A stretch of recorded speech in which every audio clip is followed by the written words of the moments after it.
تو محبوبہ نے اپنے محبوب سے پوچھا اللہ کے پیغمبر مجھے بتائیں آپ کی زندگی میں سب سے مشکل دن، سب سے مشکل گھڑی کون سی تھی؟ تو آپ صلی اللہ علیہ وسلم نے فرمایا عائشہ میری زندگی کا سب سے مشکل دن یہی طائف کا دن تھا، جس دن میں مکہ کو چھوڑ کر گیا تھا طائف میں تاکہ یہ میری دعوت کو قبول کر لیں گے۔ انہوں نے دعوت قبول کرنے کی بجائے مجھے پتھر مارے، مجھے گالیاں دیں، زخمی اور لہولہان کر دیا، مجھے طائف سے نکال دیا۔ آپ صلی اللہ علیہ وسلم فرماتے ہیں عائشہ میری زندگی کا سب سے مشکل دن وہی تھا کہ میں اس امید سے گیا تھا کہ یہ طائف والے میری دعوت کو قبول کریں گے، بجائے قبول کرنے کے مکہ والے قبول نہیں کر رہے تھے، ستا تو نہیں رہے تھے، ظلم تو نہیں کر رہے تھے۔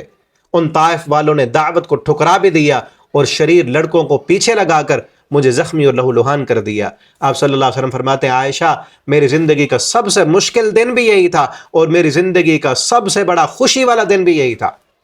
کہ جب ایک باغ میں جا کر میں نے پناہ لی،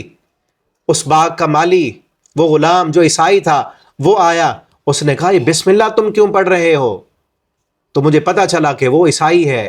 تو میں نے اس کو دعوت دی، عیسیٰ علیہ الصلوۃ والسلام کے بارے میں بتلایا کہ جس طرح وہ اللہ کے پیغمبر تھے میں بھی اسی طرح اللہ کا رسول ہوں۔ وہ غلام مسلمان ہو گیا، اس نے کلمہ پڑھا۔ نبی کریم صلی اللہ علیہ وسلم فرماتے مجھے میرے درد بھول گئے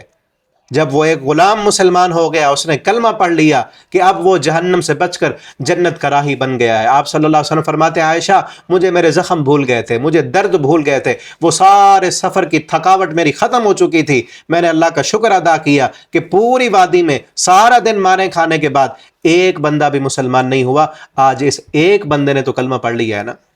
اس ایک بندے نے کلمہ پڑھ لیا۔ آپ صلی اللہ علیہ وسلم زندگی کے کسی موڑ پر بعد میں جا کر کیا کہہ رہے ہیں؟ عائشہ میری زندگی کا سب سے بڑا مشکل دن، پریشانی والا دن، تکلیفوں والا دن بھی وہی تھا، اور میری زندگی کا سب سے بڑا خوشی والا دن بھی وہی تھا جب اس ایک بندے نے کلمہ پڑھا تھا، جہنم سے وہ بچ گیا تھا، وہ غلام مسلمان ہو گیا تھا، مجھے میرے دکھ بھول گئے تھے، میرے درد بھول گئے، تکلیفیں بھول گئیں، اور میں نے اللہ کا شکر ادا کیا کہ ایک بندہ تو مسلمان ہو گیا ہے۔